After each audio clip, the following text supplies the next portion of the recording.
La série à succès de la chaîne américaine HBO tirée et adaptée des romans fantastiques écrits par George R. Martin depuis 1996 est réputée pour son réalisme et ses nombreuses inspirations tirées d'événements réels. Cette série a fait planer plus d'un, son histoire est parsemée de beaucoup de rebonds et plonge les spectateurs dans une terrible quête sans fin. Les showrunners mènent l'intrigue sans dévoiler des indices tels un puzzle que le spectateur doit composer au fur et à mesure que la série avance. Game of Thrones est, comment dire, très intéressant. Très intéressant d'ailleurs, je les recommande à tous ceux qui ne l'ont jamais suivi de s'y mettre déjà tout de suite. Je vous assure tout de suite, vous allez devenir des accros. Mais Game of Thrones, est-ce juste une histoire fantastique de guerre, de conquête et de dragons? C'est ce qu'on va voir dans cet épisode. Générique.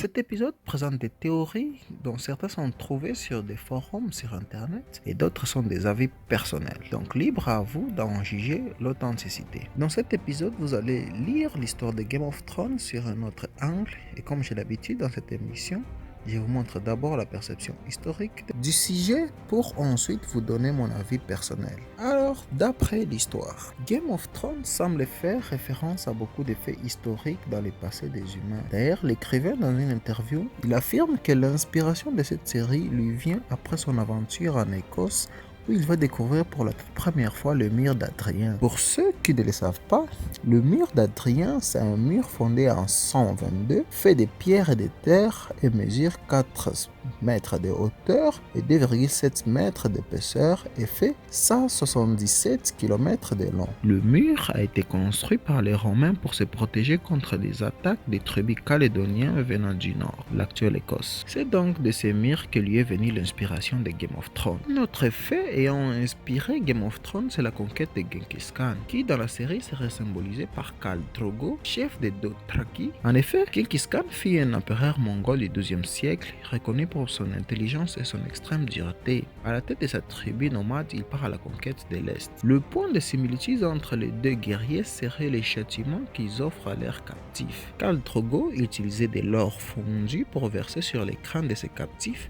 tandis que Genghis Khan lui utilisait de l'argent fondu pour verser dans les yeux de ses captifs, ce qui fait une similitude entre les deux guerriers. Une autre scène inspirée d'une histoire réelle, c'est le dîner noir, ou en anglais, The North Pope.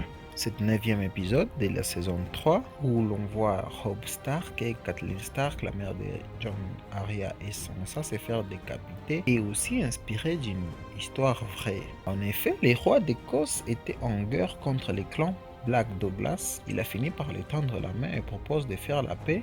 Ainsi, il a offert au jeune Earl of Douglas un passage sûr vers son château d'Edinburgh et a organisé un grand festin. À la fin du festin, un dernier plat a été apporté à Earl qui s'est révélé être la tête d'un taureau noir, le symbole de la mort.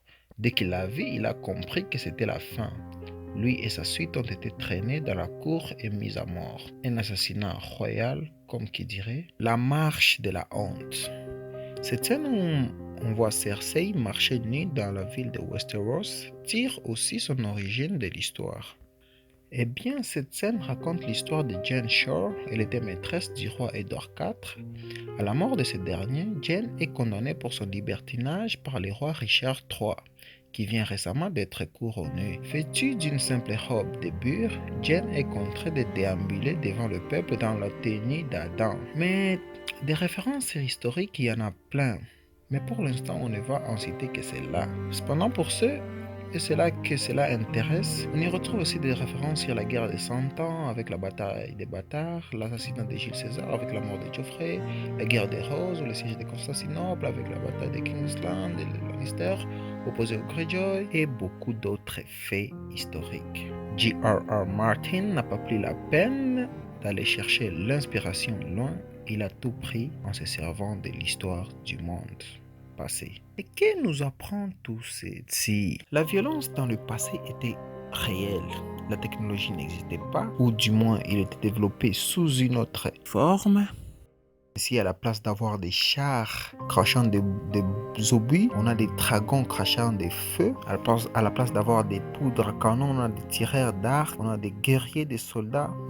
Tout ceci nous mène vers une autre interprétation de l'histoire. On reproche quand même trop Game of Thrones de faire référence aux faits historiques qui ont existé dans le passé des humains. Mais qu'en dire de marcheurs blancs, ou encore les enfants de la forêt, les dragons, les géants, la magie, l'immortalité, les sans-visages, le ver dragon? Depuis quand dans le passé des humains il y a eu l'existence de la magie? S'il est vrai que Game of Thrones fait référence à l'histoire au passé des humains, mais depuis quand il y a eu la magie dans le passé des humains?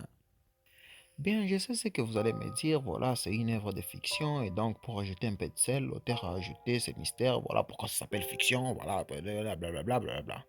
Oui, je sais.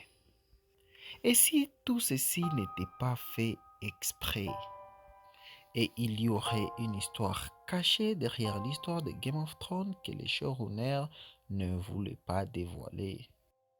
Quelle est donc cette histoire? La famille toute puissante du royaume de cette couronne est la famille Targaryen, qui est identifiée dans la série comme étant une famille qui pratique l'inceste, ayant une chevelure couleur or, et la seule famille pouvant chevaucher les dragons. Eh bien, dans l'histoire actuelle, je ne me rappelle pas avoir déjà entendu parler d'une civilisation qui a chevauché des dragons. Mais quelle est donc cette famille Targaryen? Pour trouver cette réponse, je suis allé puiser dans les théories de complot. Je vous présente donc le Pléiadiens. Cette théorie appuie aussi ma théorie sur la mort de Mars qui va arriver très bientôt. Et donc je pense que l'histoire géographique de Game of Thrones, c'est une histoire qui se passe sur Mars. En effet, dans le passé, il y a existé plusieurs formes de races sur Mars. Et la race la plus dominante était la race des Pléiadiens. Les Pléiadiens sont aujourd'hui identifiés comme une race extraterrestre ayant une peau très douce, aux yeux bleus, à la chevelure or et disposant des capacités hors humains. Eh bien, cette race a existé sur Mars